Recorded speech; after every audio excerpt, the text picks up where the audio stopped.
Hi, welcome to Car Fanatic with Mr. V8. Please subscribe. 2024 Ford Ranger Raptor. We're all asking our dual cab utes to do more than ever before as workhorses, adventure vehicles, family haulers, grocery getters, and more, and sometimes all at the same time. Ford's Ranger Raptor flagship is the model that can wear the most hats, adding sports car and Baja Blaster to its list of credentials. This gives it an even broader appeal when compared against the more tame Toyota Hilux, Nissan Navara, Mitsubishi Triton, Mazda BT50, and Isuzu D-Max rivals, even if they are decked out in their most expensive and powerful forms. But does the Ranger Raptor's emphasis on performance dull its usefulness in other, arguably more important, day-to-day aspects?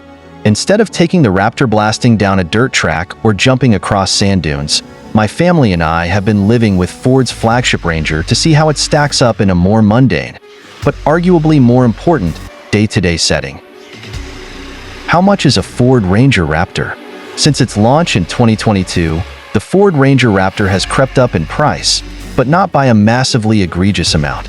The second-generation Ranger Raptor started at $85,490 before on-road costs a few years back, and is now listed at $90,440, easily making it the most expensive Ranger you can buy. To be fair to Ford Australia, the Pro Trailer Backup Assist feature is now standard on the Raptor, among other variants, but the top dog UTA is still more than double the price of the cheapest Ranger. But then again, you don't get all of this Raptor's party tricks in a base Ranger, do you? On the outside, the Raptor is fitted with adaptive LED headlights, exterior zone lighting, power folding and adjustable mirrors, side steps, a spray-in bed liner, and lockable tailgate that comes with lift assistance.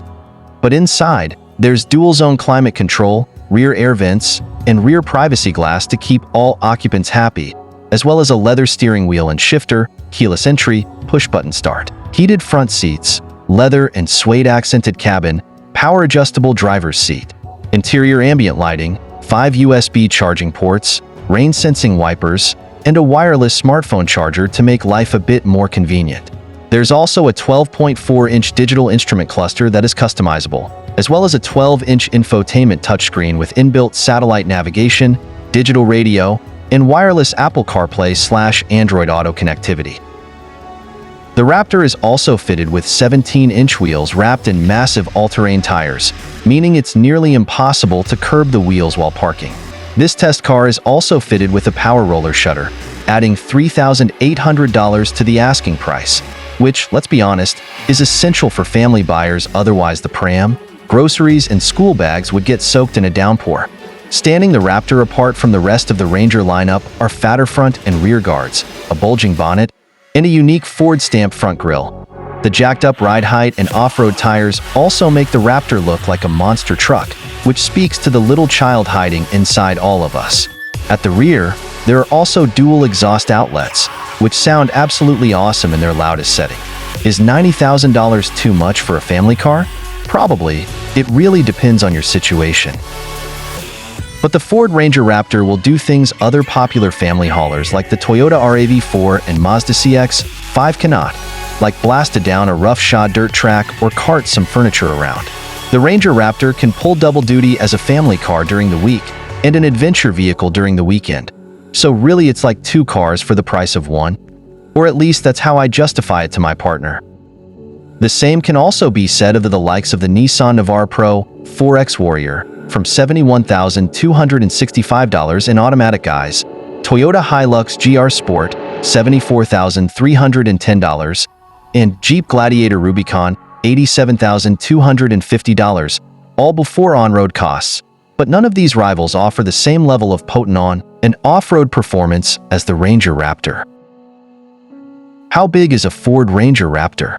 Of course, a family car also needs to be practical and accommodating for both front and second-row passengers. And here in the Ranger Raptor, well, there's room to spare. From the front seat, the Raptor provides a comfortable, even pleasant place to be thanks to these wonderfully supportive sports seats. There are suede patches too, so you don't slide around in the leather seats, and the red accenting throughout is a nice, racy touch.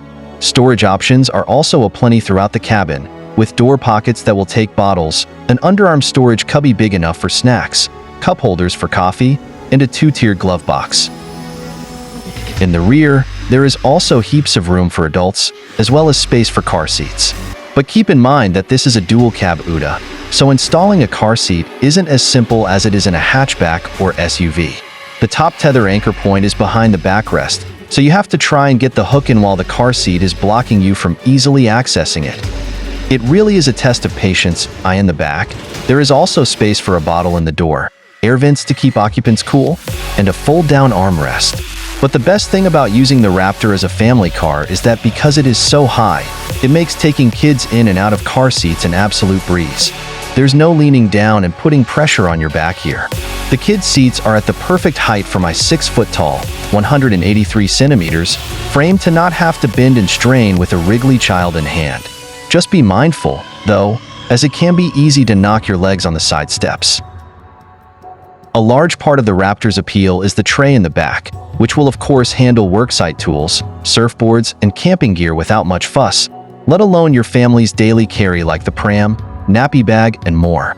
With a tray measuring 1,541 millimeters long and 1,578 millimeters wide, the Raptor actually has a longer and wider bed than other dual-cab Rangers, so there's no problem in terms of space. But there are some compromises when using a UDA tray instead of a traditional boot, such as items rattling around more than usual. It means that when you get to your destination, the pram or groceries might not be in the same place you left them in, but at least there are tie-down points to prevent things from moving. It is a hassle to constantly strap things down everywhere you go, though. So while the tie-down points do help the situation, it doesn't solve the problem. It can also be tricky to retrieve items from the far corners of the tray. And the Raptor's tall stance can put the tray off limits for shorter users. The tray also houses a 12-volt socket, letting you charge your phone while watching the kids at footy practice, or to run a portable fridge on long drives. Does the Ford Ranger Raptor have Apple CarPlay and Android Auto? With a massive 12-inch infotainment touchscreen nestled in the center stack, the Ford Ranger Raptor has all the functionality you would want out of a new car, including wireless Apple CarPlay and Android Auto. But if you didn't want to burn through all your mobile data running Google Maps or Waze, the system also has inbuilt satellite navigation, as well as digital radio and Bluetooth audio streaming to keep occupants content. There is also a sketch pad so you can keep the little ones in the back entertained or jot down your shopping list. The infotainment system software is fast and snappy, making switching between functions a breeze, but it is far from the best system I've used in a car, as it can occasionally get tripped up if moving too fast across menus. Some climate control functions are also buried in the touchscreen, such as the heated seats, making it annoying to adjust while on the move. Most key functions are via physical buttons to save frustration. Backing up the infotainment system is a 12.4-inch digital instrument cluster that displays information clearly and succinctly, perfect when you have a crying child in the back to contend with while also driving. The Raptor is also compatible with the Ford Pass Connect smartphone app, letting owners monitor vehicle status and check location data remotely from a phone. Is the Ford Ranger Raptor a safe car? While the new generation Ford Ranger lineup was awarded a maximum 5-star ANCAP safety rating from testing back in 2022, the top-spec Raptor is the exception, as it is unrated. ANCAP has not given a reason for why the Raptor is not tested, but the flagship variant differs wildly from the standard Ranger lineup in terms of bodywork and suspension, and therefore crash structure. For starters, the Raptor is wider and taller than any other Ranger, and sports a unique front end with new grille, bonnet, and bumper. Therefore, it is unclear how much of the Ranger's crash test scores carry over to the Raptor. For reference, the non-Raptor Ranger scored well in the adult occupant and child occupant protection tests with 84% and 93% scores respectively. The safety assist category also yielded a respectable 83% thanks to a long list of active safety equipment, while the vulnerable road user protection test scored the lowest at 74%. Should I buy a Ford Ranger Raptor? While you can technically live with the Ford Ranger Raptor every day, the real question is, should you?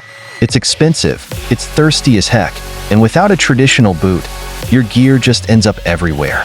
Yes, there is enough space to accommodate a family, and yes, it is really fun to drive. But there are more important things to look at for a family car, like safety, fuel economy, and ease of parking. Look, don't get me wrong, my family and I have had a blast in the Ranger Raptor over the last week, but But would I buy one? Not as my primary family car. Is the Ford Ranger Raptor fuel efficient? With big power comes a big fuel bill. With the Raptor tipping the scales at 2,475 kilograms, it's also not exactly a lightweight. So that big V6 engine in this hefty body means the official fuel consumption figure is 11.5 liters per 100 kilometers. In my week with the car, I averaged significantly higher at 16.2 L/100 km, as most of my driving was in the inner city commuting to work and dropping the kids off.